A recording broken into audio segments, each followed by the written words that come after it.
Please welcome your next Senator from Kansas, Dr. Milton Wolf.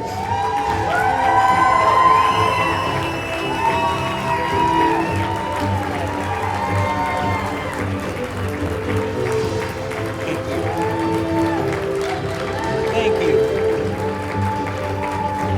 Don't you guys wish you were from Lyons?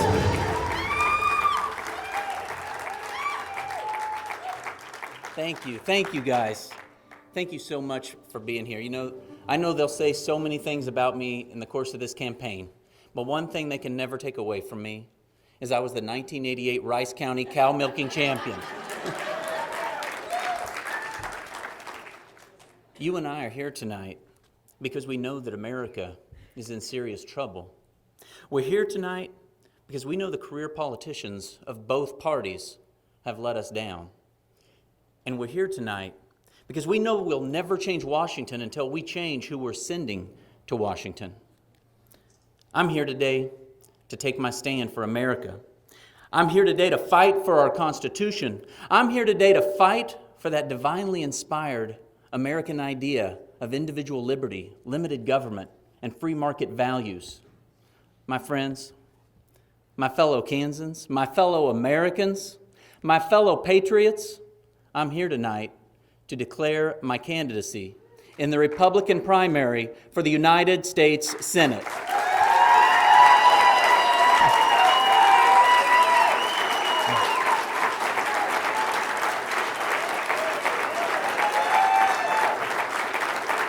Thank you. As my first official act as a candidate for the United States Senate, I'd like to thank my bride of 22 years. You know, Carrie and I have been through just about everything you could imagine. Life has a way of throwing good and bad things at you. And you know, she's always been there with me when we were struggling through all those medical school and residency years when we could barely rub two nickels together. And when I failed, and I have, I've been on my knees and I've said that sinner's prayer. She's picked me up. And when I've succeeded, she kept me humble. And I would not be here tonight but for her. So join me in thanking my beautiful bride, Carrie.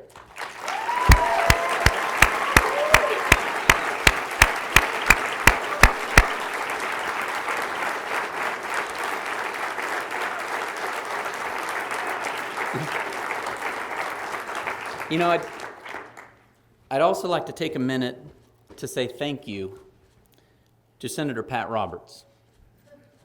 You know, like many of you here, I have voted for Pat Roberts. In fact, I have voted for Pat Roberts since I've been old enough to vote. And we may not always agree with where he stands, and we may not think that he is the warrior for liberty that we would like, but it's still the right thing to do to honor his long service and to say thank you. So I ask you to join me in a round of applause for Senator Pat Roberts.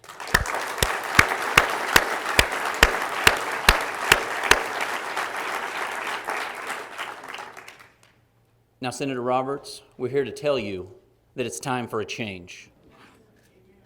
I look at our Congress today, I look at our Senate, and I'm reminded that we desperately need those citizen legislators like our founding fathers once dreamed of, that would come from different walks of life, that would serve a short time, and then would do something very important. They would go home and live under the laws that they helped to create.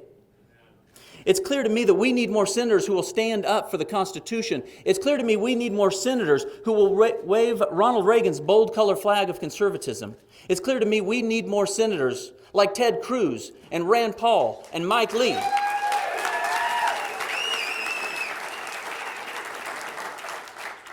I have a message tonight for Senators Ted Cruz and Rand Paul and Mike Lee. The battle is joined. Your Kansas reinforcements are on the way.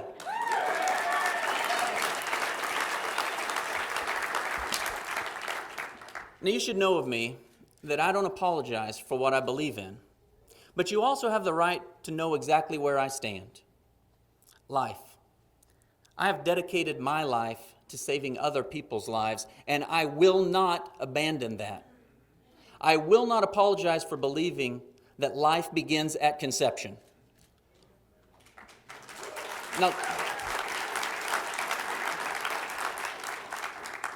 Now look, this is very personal to me. Carrie and I make no secret of the fact, and many of you know, that we were teenage parents. We didn't one day just read a poll that we should be pro-life. This is who we are. We will not abandon the unborn.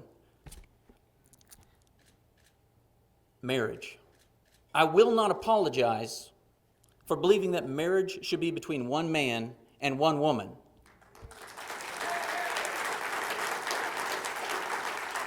This enduring family structure has been the basic building block of humans for millennia, and I am not so arrogant to think that I can come along and just change that. Guns. I will not apologize for believing that your self-defense is a God-given right, and nothing man can do can take that away from you.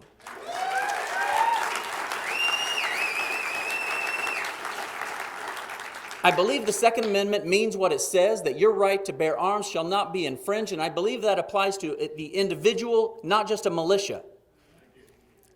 Now, and let me say, Carrie and I are actually proud to say we're life members of the NRA. Both of us have our concealed carry licenses, and I'm a little embarrassed to tell you this, but it's actually true, that usually when we go to the range, she outshoots me. It's not Texas you need to worry about. Don't mess with Carrie.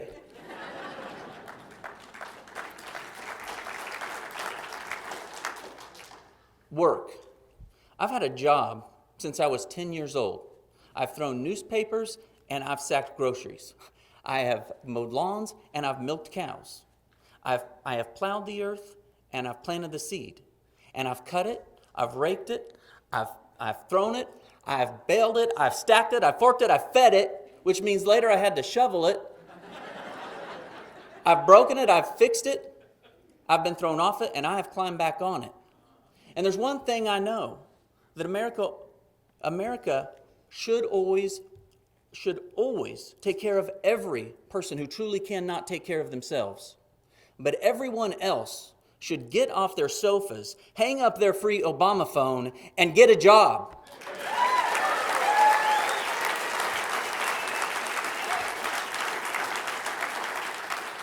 Now, most of you know that Barack Obama and I are cousins. And as I like to say, you cannot choose your family, but you can choose to rise up and stop your family from destroying America. You probably remember that the president said of all of us here in the heartland that we're all just a bunch of bitter clingers, that we bitterly cling to our God and our guns and our supposed hatred towards others. Now, I just want you to know that not everyone in the family thinks that. As for me, I love the Lord our God. My firearm of choice is the Ruger SR 556, and I have hatred towards no man, only towards bad government that destroys our freedom.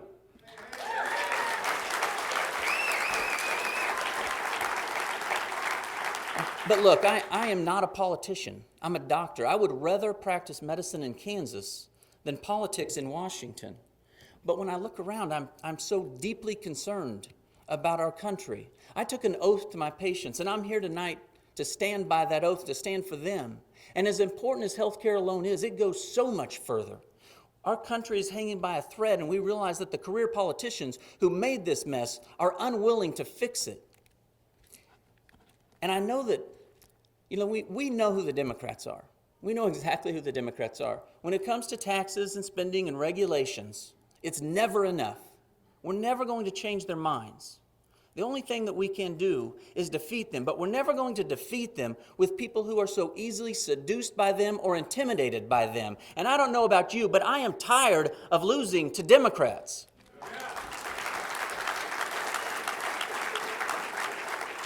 But you see, the problem is our party, because our party was supposed to stand up for the Constitution.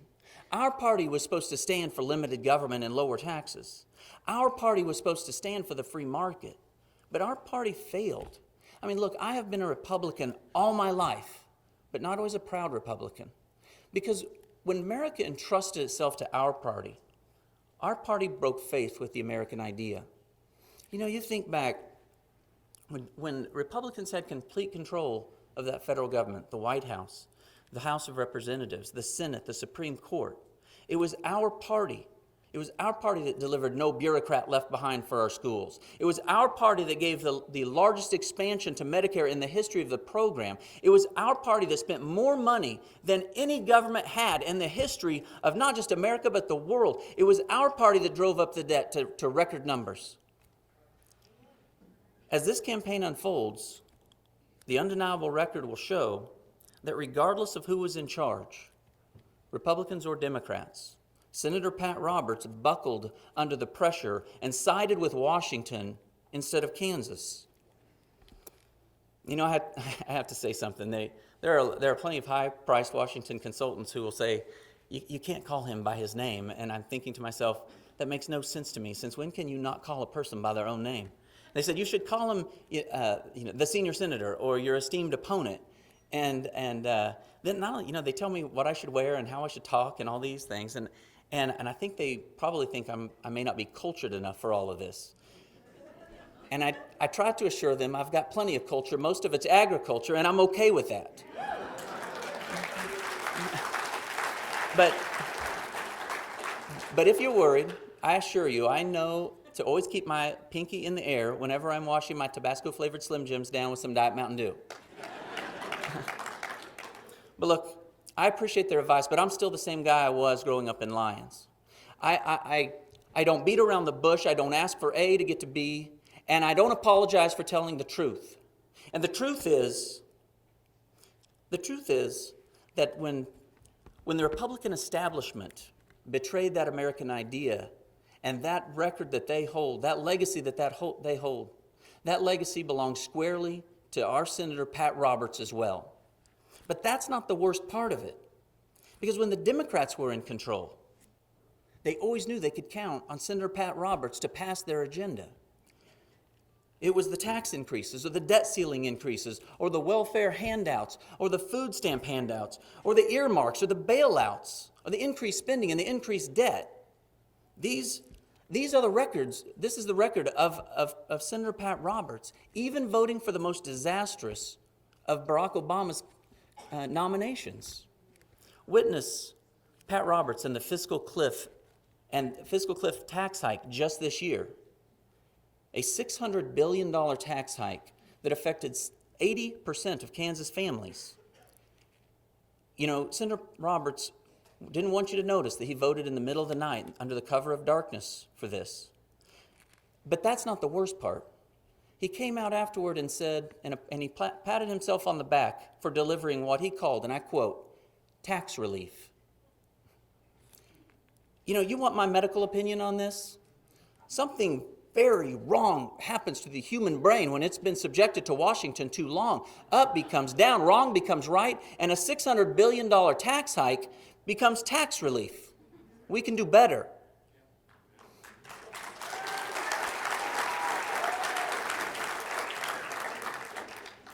Witness Pat Roberts and the $17 trillion debt and the never-ending debt ceiling increases.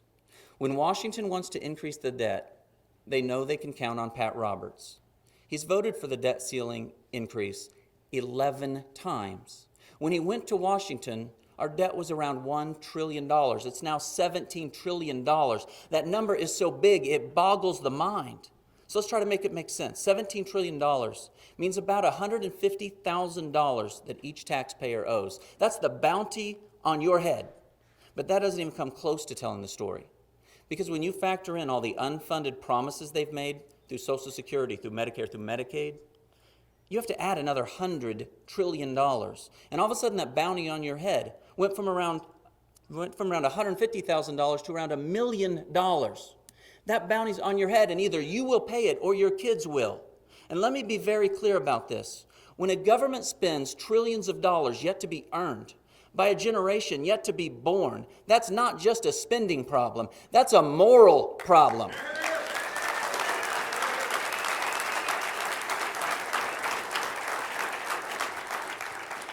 Witness Pat Roberts and Kathleen Sebelius. Kathleen Sebelius is in charge of Obamacare, and she has been an unmitigated disaster. Now, that should not be a surprise to anyone in this room, because before she went to Washington, she was an unmitigated disaster right here in Kansas. You know, she chased away nearly a dozen health insurance companies, leaving around 40,000 Kansans without insurance. But that's not even the worst part. She gave cover to the worst mass murderer in Kansas history, the late-term abortionist George Tiller in Wichita. Now, if anyone should know that Kathleen Sebelius is an unmitigated disaster, it should be Pat Roberts. After all, he worked for her father-in-law for a decade. And yet, when Barack Obama wanted to install Kathleen Sebelius in charge of Obamacare and in charge of abortion policy, Pat Roberts not only publicly endorsed her, he voted for her. Now, this was a close vote. This was not one of those 90-5 votes where everybody just goes along.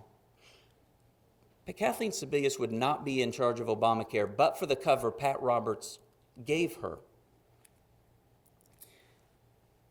Now look, this was even, even the rhino Republicans like John McCain and Lindsey Graham couldn't bring themselves to vote for Kathleen Sebelius, and yet Pat Roberts did. Now, he'd like to say that he opposes Obamacare, but let me tell you this, Senator Roberts. You cannot claim that you oppose Obamacare when you are crowning the queen of Obamacare.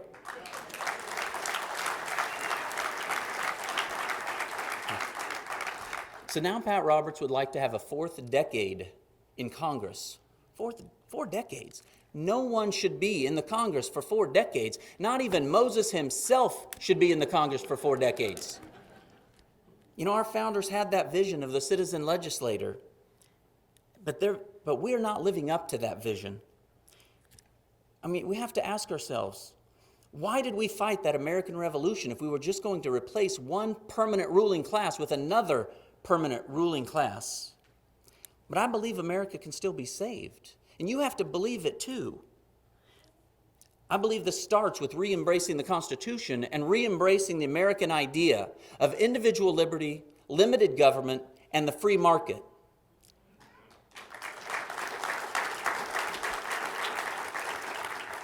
And I have a vision for America.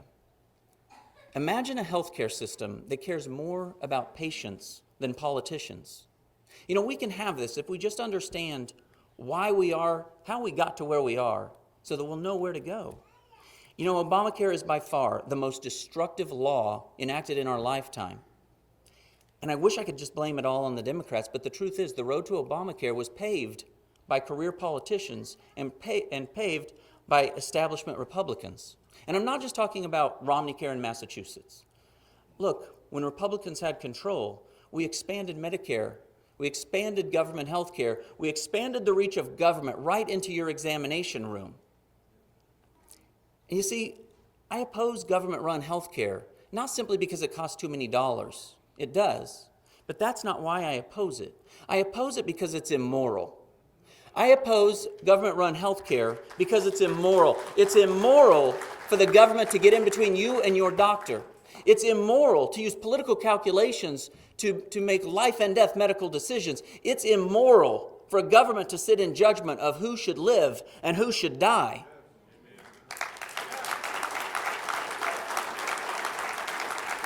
And I know that sounds like an overstatement, but these are the wages of government-run health care. You'll remember Kathleen Sebelius not long ago was asked about the young girl, this young 10-year-old girl who's desperately in need of a lung transplant. Sarah Murnigan was her name. And she didn't fit the rules that the government wanted, and Kathleen Sebelius sat in judgment and coldly said, "Someone lives and someone dies." These are the wages of government-run health care. We can have a better system, but we won't have a better system if all we can do is understand the economic dimensions and ignore the moral dimensions. Look, I have for years now written and spoken, I've crisscrossed the country, I've talked to everyone I could to tell them of a healthcare system that we could have. And it's so straightforward because it's centered where it should be. It's centered around patients rather than the government. And it's simple. And over the course of the campaign, I look forward to discussing it more. But briefly, it's this, and I call it by a simple name. I call it patient care, because that's where this health care should be centered. It's simple. Tax fairness. Eliminate these perverse tax rules that discourage people from buying their own health insurance. Insurance portability. When you decouple the insurance from employment, then all of a sudden you have a system where no longer a person is tied into a job they don't love, into some soul-crushing job they may hate, simply for a medical diagnosis. The government did that to us. That is unthinkable, it's unbearable, and it's immoral.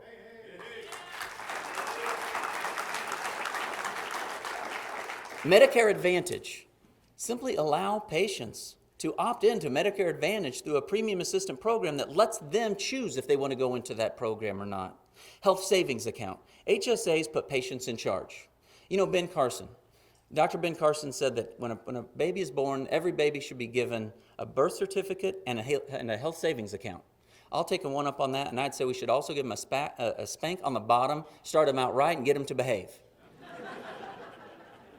We've got to end government monopolies. Every state sets up their own monopolies or cartels of insurance and even medical licensing.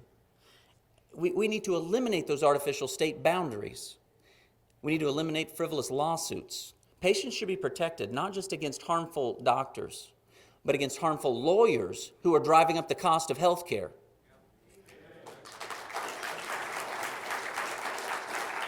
And finally, we need to help the needy. America has always been the most generous nation in our history, and we always will.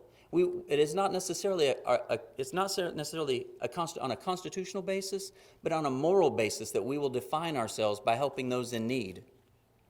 Imagine a tax system. Imagine a tax system where everyone is finally playing by the same set of rules and paying their fair share. The first step to understanding this, the first step to achieving this, is to recognizing that our IRS has become irretrievably corrupted, and the 75,000-page tax code has become an anathema to civil society. Look, an IRS that has metastasized into an agency that believes it should be the arbiter of free speech and that it should punish you if you don't think the way they want you to think, has become irretrievably corrupted and must be dismantled brick by brick, and the tax code must be removed in its entirety.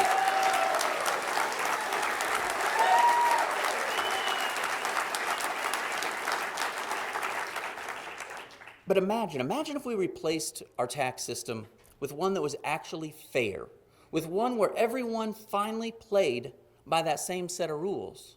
Imagine if we had a system where the IRS no longer had the ability, the power to audit you.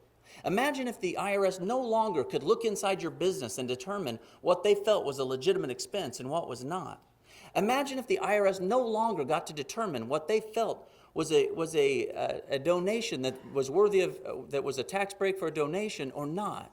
Imagine if we had a tax system where the IRS no longer had access to your medical records or any say whatsoever over your health care.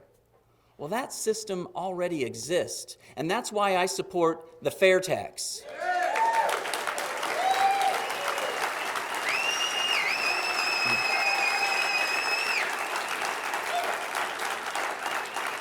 The fair tax represents one of, if not the best assault on the entrenched power structure of Washington. You know, if you want to get the money out of Washington, if you want to get the money out of politics, first get politics out of money.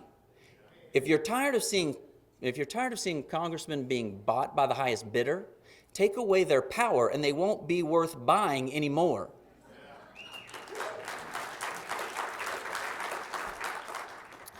But my vision for America goes so much further, and I look forward to talking about this as the campaign unfolds.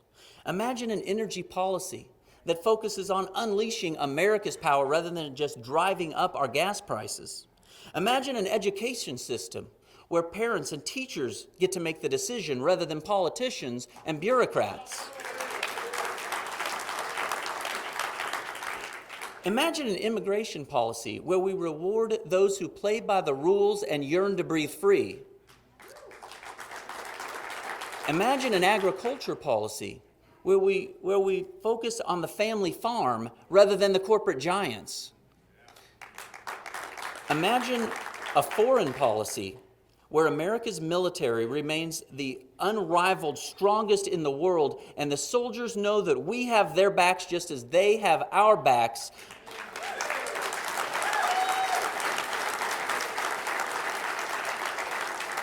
But they also know that we won't send them into every civil war and skirmish around the world unless America's vital national security interests are at stake.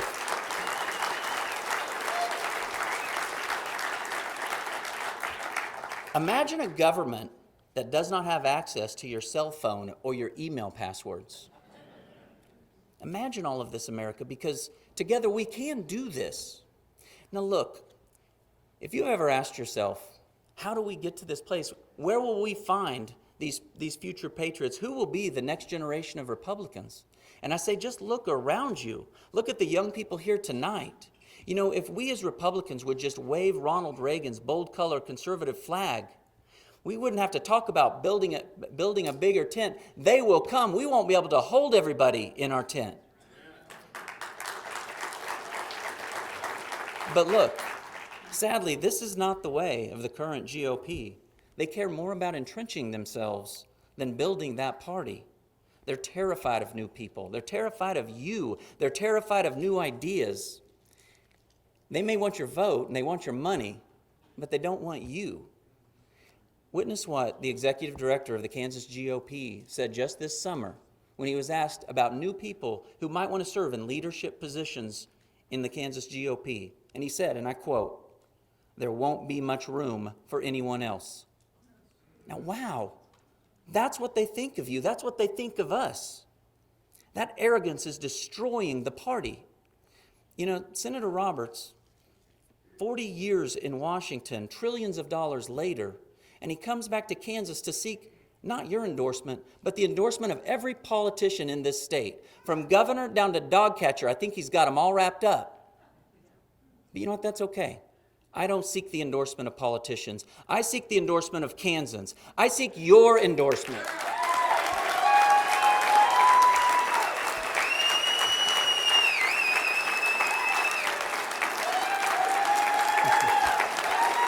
Now look, they build a wall around themselves. They build this wall of all these politicians and all of these endorsements, and it's a wall not built of strength, but a wall built of fear. They fear new people and new ideas. But so long as I have anything to say about it, the liberty movement always has room for more people. You are always welcome here, and you belong here.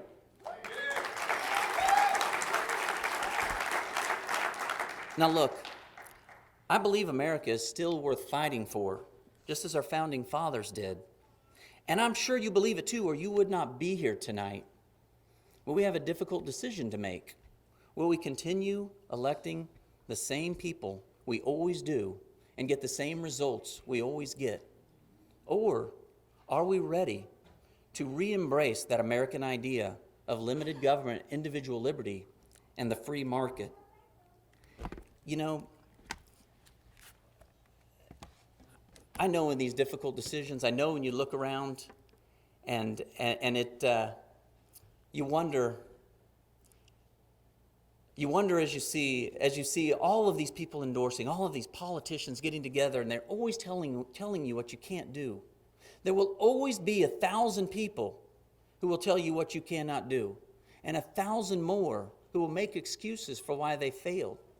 But I don't think that's the American way. I don't think that's the Kansas way. I believe that if we reach into ourselves, I believe that we know that the right answer. Our right answer is to move forward. Look, every Goliath story seeks its David, but this is something so much more. This is an army of Davids. You are the army of Davids, and we will not go silently in the night.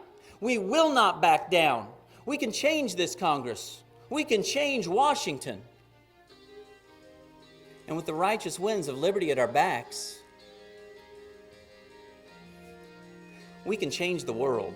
Thank you. Thank you for being here tonight. May God bless you, and may God bless America.